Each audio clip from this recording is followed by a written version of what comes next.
अस्सलाम वालेकुम जी, कैसे हैं आप सब। उम्मीद करती हूँ अल्लाह पाक के करम से सब खैर खैरियत से होंगे। तो आज मैं आपके लिए एक मज़ेदार से डेजर्ट की रेसिपी लेकर आई हूँ। आज हम घर पर रस मलाई बनाना सीखेंगे। इसको बनाना बेहद आसान है, मगर जायके में ये इतनी शानदार और इतनी आला है कि बाजार की डब्बे वाली रस मलाई इसके आगे फेल है। मज़ेदार सी नरम सॉफ्ट स्पॉन्जी रस मलाई घर पर बनाने का जो तरीका मैं आपसे शेयर करने लगी हूँ, इस तरीके से अगर आप पहली बार भी घर पर रस मलाई बनाएंगे तो बेहद शानदार और मज़ेदार बनेगी। रस मलाई के अंदर आपको कोई भी घुटली नजर नहीं आएगी, बेहद सॉफ्ट होगी। चलिए सीख लेते हैं कि मजेदार और सॉफ्ट स्पॉन्जी रसमलाई घर पर हम किस तरह बनाएंगे। बिस्मिल्लाहिर्रहमानिर्रहीम।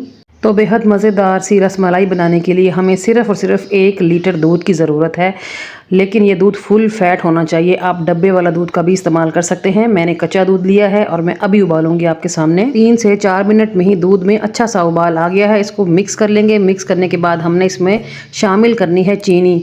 तो चीनी का इस्तेमाल आप अपने टेस्ट के मुताबिक कम या ज़्यादा कर सकते हैं। तो 1 लीटर दूध के हिसाब से मैंने इसमें 70 से 80 ग्राम के बराबर चीनी ऐड की है, तकरीबन पौना कप है ये। चीनी शामिल करने के बाद अच्छी सी खुशबू के लिए मैं इसमें हरी इलायची के दाने शामिल करूंगी और फिर से इसमें एक अच्छा सा उबाल लाएंगे। जब उबाल आ जाएगा उसके बाद फ्लेम को लो कर देंगे और इसको पकने देंगे यहाँ तक कि दूध जो है 3/4 बच जाए, यानी कि 3 पाव के करीब रह जाना चाहिए। ठीक है जी, तो इसको साइड पे कर देंगे। अब हम रसमलाई बनाते हैं। रसमलाई बनाने के लिए मैंने 1 कप भर के ड्राई मिल्क पाउडर लिया है। किसी अच्छे ब्रांड का लें, तभी आपकी रसमलाई शानदार बनेगी। मैंने नीडो का लिया है। खुश्क दूध में हम 1 चम्मच भर के मैदा शामिल कर देंगे। मैदा शामिल करने के बाद हाफ टी स्पून यानी कि आधी छोटी चम्मच के बराबर इसमें हम डालेंगे बेकिंग पाउडर।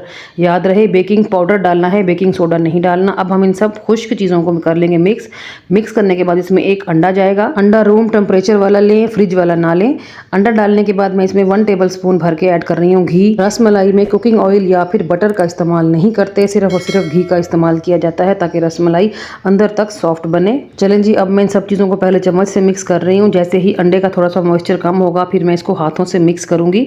हमने इसको गूंदना नहीं है, प्रेशर नहीं देना बिल्कुल भी, सिर्फ हल्के हाथों से मिक्स करना है। ये देखिए जिस तरह मैं कर रही हूँ, बिल्कुल भी आटा गूंदने वाला प्रेशर नहीं देना आपने, वरना रसमलाई नहीं बनेगी। ये देखिए हल्के हाथों से मिक्स करें और देखते ही देखते हमारी डो हो गई है रेडी। डो में हमने अंडे का इस्तेमाल किया है और ड्राई मिल्क पाउडर भी थोड़ा सा स्टिकी होता है, तो हाथों को थोड़ा सा चिपकेगा, परेशान नहीं होना। डो बहुत ईजीली बन जाएगी। अच्छा जी, डो बनाने के बाद आपने इसको रेस्ट पे बिल्कुल भी नहीं रखना, क्योंकि हमने इसमें बेकिंग पाउडर का इस्तेमाल किया है। तो फटाफट से हमने रसमलाई की बॉल्स बना लेनी है। रसमलाई की बॉल्स का साइज सेम रहे इसके लिए आप लोग मेजरिंग स्पून का भी यूज़ कर सकते हैं, लेकिन मैं हाथों में ही सेम साइज़ की बना लूँगी। ये देखें, थोड़ा सा पोर्शन लेके इसको गोल घुमाते हुए प्रेस करें और थंब की मदद से थोड़ा सा इसको चिपटा कर लें। आप लोग चिपटा ना भी करें तो गोल बॉल्स भी बनाई जा सकती हैं ईजिली। तो यहाँ पर मैंने सभी रसमलाई की बॉल्स बना के रेडी कर ली है माशाल्लाह से। ये देखें कितनी ज़बरदस्त लुक आ रही है। तो अभी चलते हैं दूध की तरफ। दूध देख लेंगे तो ये देखें जी माशाल्लाह दूध कड़ कड़ के हमारा तकरीबन 600 ml बच चुका है। तो यहाँ पर दूध की जो क्वांटिटी है वो बिल्कुल परफेक्ट है और पकते पकते आप दूध का कलर देखें कितना अच्छा हो गया है। तो यहाँ आप 1 बाय 1 करके सारी जो रसमलाई की बॉल्स है वो ऐड कर दें। फ्लेम आप फिलहाल यहाँ पर लो ही रहने दें। शुरू में बॉल्स जो हैं वो नीचे जाके बैठ जाएंगी, लेकिन कुछ ही देर में ऊपर फ्लोट करने लग जाएंगी। तो आप देख सकते हैं कि जैसे ही मैं बॉल्स डाल रही हूँ वो बैठ रही हैं, लेकिन कुछ देर में वो फ्लोट कर रही हैं और खुद ब खुद फ्लिप भी हो रही हैं। तो आपने इस टाइम पे चम्मच का इस्तेमाल बिल्कुल भी नहीं करना। इसमें एक अच्छा सा उबाल लेके आए, उसके बाद इसको कवर लगा के 4 से 5 मिनट के लिए मीडियम टू हाई फ्लेम पे पकने के लिए छोड़ दें। तो यहाँ पर 4 मिनट हो चुके हैं। कवर हटाएंगे और देखेंगे माशाल्लाह से, ये देखें जी क्या ही ज़बरदस्त लुक आ रही है हमारी रसमलाई की। और बॉल्स देखें कितनी फूल गई हैं माशाल्लाह से। तो बेहतरीन और परफेक्ट रसमलाई जो है वो हमारी बन के रेडी हो गई है।